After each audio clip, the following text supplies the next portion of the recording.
Hi, my name is Cassie Frogly, and I lost my dad when I was 16 years old. The biggest struggle that my family and I faced after losing my dad was the lack of emotional support that we had after losing him, after our family, in a sense, falling apart. We were all very distant from each other emotionally. It was a very dark time for us, and for myself especially, being so young. I really grew up lost. My niece Cassie is the number one reason I am a part of this project. After losing her dad, my brother, I watched helplessly from a distance. We lived hours apart at that time, as she struggled to move forward after his passing. I was in a very dark place, as were my siblings, but all of us kind of separated and dealt with it in different ways. Instead of coming together, we really struggled to be a family after he died. Had there been something in place at the time to allow her two siblings, and her mother time to focus on their healing, I believe a lot of difficult times could have been prevented. They needed someone at this devastating time in their lives to be a constant support, someone to walk alongside them through a dark time. I wish that there had been things for my mom, for someone to come in and teach her how to do everyday things that my dad took care of, like finances and therapy and all of the things that we missed out on. I needed someone there emotionally to be someone to talk to who understood exactly what I was going through, and I did not have that. I felt like I needed someone there to teach me basic, simple things on everyday life, things that my dad was supposed to teach me. I wish that I would have had someone or something come into my life to help take care of my mom, take care of me and my siblings, but there was no other resources out there. I'm grateful now that there is a program that does provide that, and that my sweet aunt, who I got to live with, is a part of it. So thank you, and thank you for letting me be a part of your project.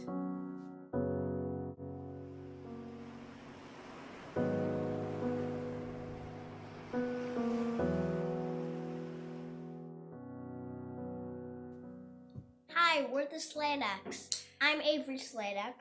I'm Kate. I'm Vivi. And we're here tonight to talk about Brian. Our dad. And also how the Widow Parent Relief Project has been an absolute blessing in our lives. I became a widow on August 27th, 2019. My husband Brian died from secondary infections during his treatment for blood cancer. Brian and I met in high school when we were 14, and we had instant chemistry. We became really good friends, always with a mutual crush on each other, and this went on for years until we were married.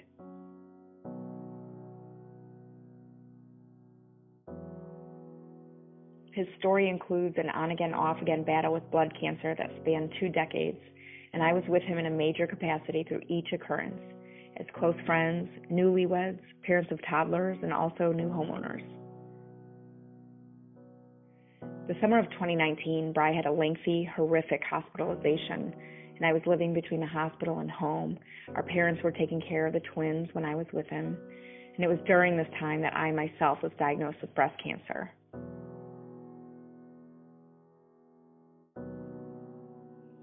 We used to say, as long as we're together, we can get through anything. It kind of became a mantra, and I truly believe he couldn't possibly be taken from me during my own illness. But it wasn't meant to be. It wasn't God's plan. The day that Brian died, he was about 2 weeks from his 40th birthday.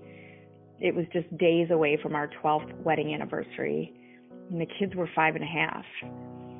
They were brought to the hospital after school expecting to visit him, not say goodbye.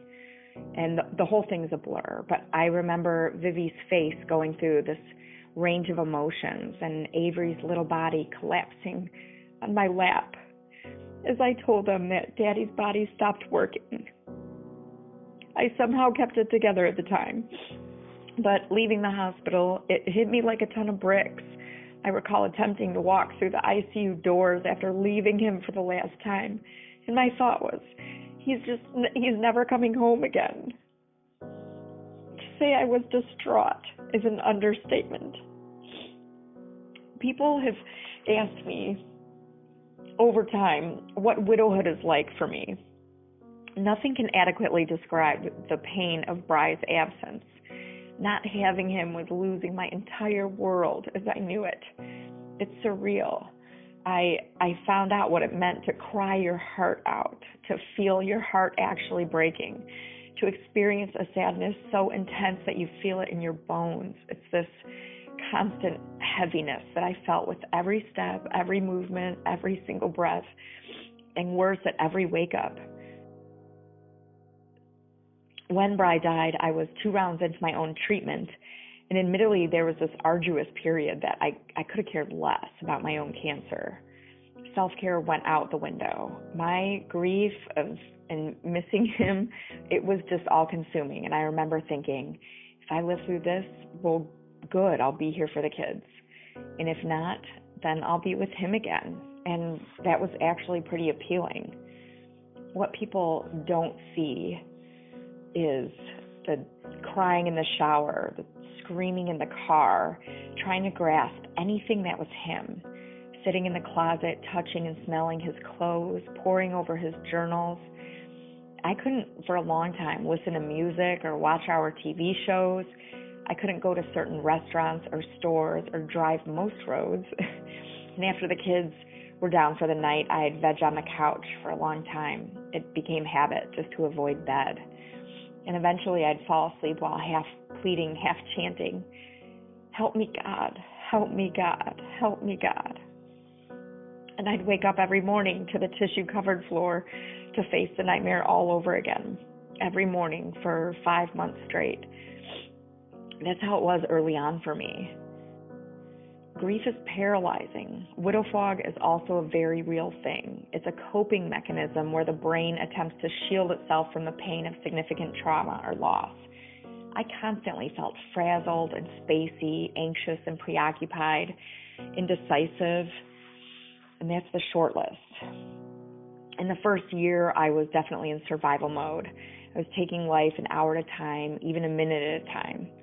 The wins were getting out of bed, usually forced by the kids, dressing myself. I was in PJs or his clothes a lot of the time, or even leaving the house, usually for my own appointments or the kids' schedules. But Ave and Viv, they were the most gut-wrenching. I mean, they were grieving too. They were wrapping their little brains around the fact that they would never see their daddy again. In explaining cremation and discussing heaven with 5-year-olds, thank God there are books on this. They were so observant and intuitive and had relentless questions. I felt like I was always on the verge of tears, my patience hanging by a thread.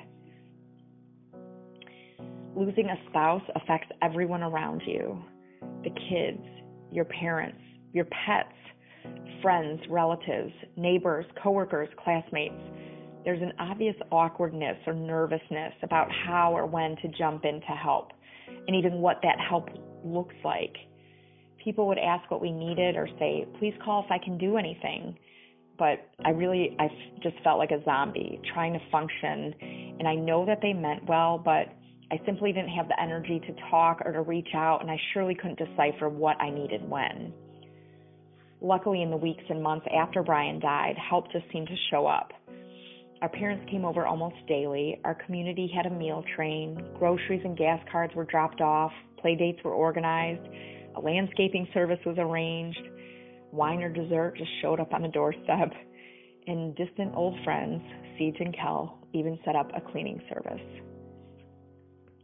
And year 2 was kind of just existing, which I guess was more than just surviving, but this heavy comprehension of the range of the finalities, especially the struggles of being an only parent, not a single parent, an only parent, taking on both roles 24/7, the overwhelming to-do list, the bills and paperwork, maintaining the house, the cars, hell, the light bulbs.